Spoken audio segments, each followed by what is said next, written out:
All right guys welcome to my mini blog. आज चाहिँ म धेरै दिन पछाडि घाँस काट्नु गइरहेको छु। देख्न सक्नुहुन्छ 1 महिना पछाडि म चाहिँ घाँस काट्नु गइरहेको छु। सो त्यही होइन, अब कता जाउँ भने चाहिँ घरबाट निक्लेर पुरै घाँस काट्नु लागिरहेको छु। अब यस्तै अब होइन 4-5 दिनमा पानी परेको नि, त्यही भएर घाँस काट्नु गइरहेको छैन। जङ्गलमा घाँस पलायो कि भन्ने आशा छ मलाई चाहिँ होइन। अस्तितिर चाहिँ थिएन, त्यही भएर घाँस काट्नु भएको थिएन। आज चाहिँ फेरि गइरहेको छु घाँस काट्नलाई। त्यही अब गाउँको काम होइन, घाँस काट्नु गइरहेको छु म चाहिँ एक्लै। अब चट्टसँगले खानासाना खाएर निक्लेको क्या म चाहिँ घाँस काट्नु जानलाई, त्यही भएर जाँदैछु। देख्न सक्नुहुन्छ म चाहिँ अब यहाँ एक्लै जानेछु जङ्गलतिर। अल्छी नि लागिरहेछ, अब घाँस पाइन्छ पाइँदैन, सो त्यही हो। अब सो देख्न सक्नुहुन्छ म चाहिँ जङ्गल पुगिसकेको छु होइन। अब अलिकति परतिर जानुपर्छ अनि घाँस काट्नुपर्छ होइन। सो त्यही अब यहाँनिर यस्तो के हो यो अलैँची, यो कालो लाग्छ के हो। सो होइन अब घाँस काट्न त अब लाग्दैछु। अब चाहिँ पुग्नु आँट्यो, सानो सानो देख्दैछु त घाँस म अब ठुलो होइन क्या, त्यस्तो 4-5 दिन पानी परेर अरे क्या। ठुलो त के हुन्थ्यो र, त्यति पानी परेर अलिक हरियो पलायो कि भन्ने मात्रै हो। अब यहाँनिर के हो, यहाँ यो के हो, अलैँची कालो लाग्छ के हो यो। अब कालो नै लाग्छ मेरो खुट्टामा त। अब यो पानी परेर पनि पखालेन कि आउनु। अब त्यही हो, अब गाउँघरको काम हो, जे पनि गर्नुपर्छ।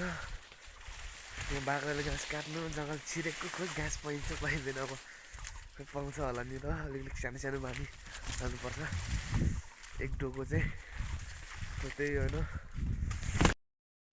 ओए यहाँ त फेरि गोठ पनि दाउरा अलिअलि हालेछ त। अनि के हो नि गोठमा नि आउनु स्याट किसान टिप्लाइट हुन्छ नि त फेरि, देख्नु सक्नुहुन्छ नि त। अब जङ्गलमा एक्लै हो नि त, अब यहाँ जङ्गलमा जानु त डर चाहिँ लाग्दैन। अनि हिँड्दैछु एक्लै, अल्छी लाग्छ। अरू खेरेर त को त हुन्थ्यो र, एक्लै त जान्थ्यौँ म। स्याट किसान टिप्लाइट हुन्छ नि त। यहाँ देख्नु सक्नुहुन्छ यता चाहिँ पहिला अब घाँस हुन्थ्यो, अहिले चाहिँ काटेर सकेछ। यता त काट्नै दिँदैन क्या फेरि मान्छेको हो नि त। मान्छेको फेरि घाँसै खोसेर लगिदिन्छ क्या फेरि। यता त यस्तो चलन छ नि फेरि, यस्तो नराम्रो, त्यही बानी चाहिँ नराम्रो लाग्छ क्या मलाई। घाँस खोजिदिन्छ क्या, त्यही भएर नदेखिकन घाँस ल्याउने। यहाँनिर फेरि आया आँखामा घुच्छ क्या अहिले त। अब त्यस्तै हो किसान टिप्लाइट। खल्सिनी छ यहाँनिर, चट्टसँगले खल्सीमा पुग्यो म चाहिँ होइन। यहाँनिर खल्सीमा पानी चाहिँ अलिक छ सानो सानो। अब असारसम्म चाहिँ ठुलो हुन्थ्यो, अहिले चाहिँ सानो छ। खल्सी सुकेन।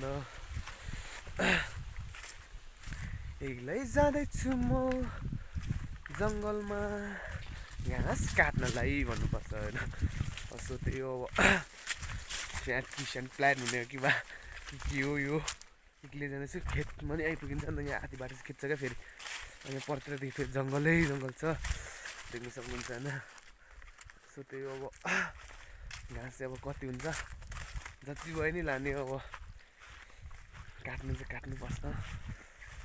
बाख्रा छ क्या, अब बाख्रा 6-7वटा छ, त्यतिले पुऱ्याउनु पऱ्यो नि त एक डोकोले भन्नुपर्छ। यहाँनिर फेरि के हो यो, यस्तो यो घाँस त खाँदैन, फिक्स नै हो। अब यिनीहरू घाँस त खाँदैन। यो रुख घाँस पनि फेरि सकिसकेछ, रुख घाँस पनि सकेछ फेरि रुख घाँस पनि। यहाँनिर एक्लै जाँदैछु होइन।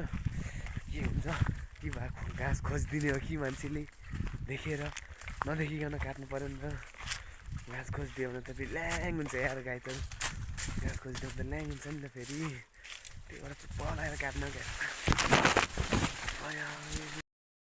सो देख्नु सक्नुहुन्छ म चाहिँ अब यहाँ तलतिर काट्ने अन्त। यहाँ बाटो पनि कस्तो चिप्लो रहेछ के हो नि यो, कत्रो चिप्लो यार बाटो नि। केही त निक्लेर गएन नि, यहाँनिर फेरि पन्जा छ क्या, पन्जा निक्लेर गयो भने फेरि घाँस पर्छ। धन्न गाउँ चाहिँ भएन यार यहाँनिर। बाटो त यस्तो चिप्लो पनि फेरि ल्याङ पनि छ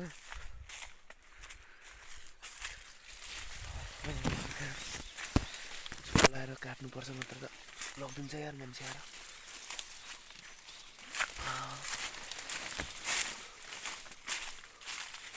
फेरि मान्छे तपाईँ लगिदिन्छ यार ग्यास सो देख्नु सक्नुहुन्छ मैले चाहिँ अब घाँस काट्ने ठाउँमा आएर पन्जा सन्जा टक्क लाएर चाहिँ घाँस काट्नु लागिरहेको छु होइन म घाँस चाहिँ सबैले देखाउँछ यो के फेरि घाँस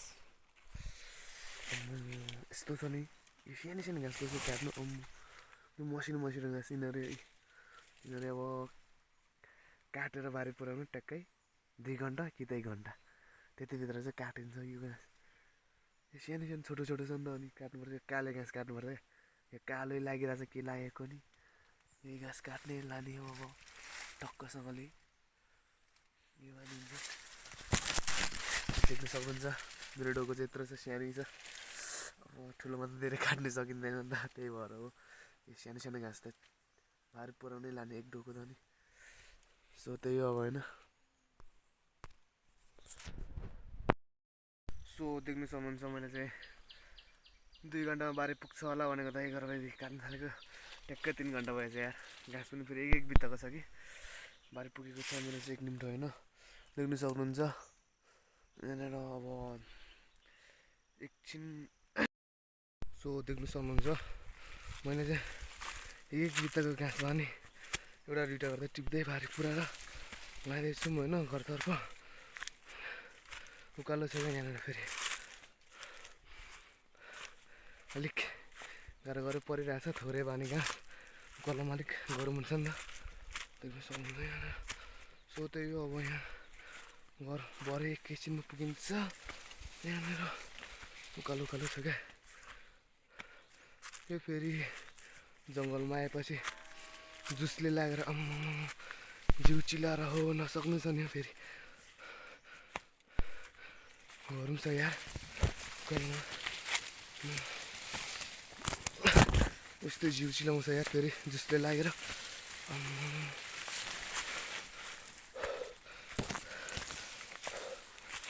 कहिले घर पुग्नु जस्तो भइसक्यो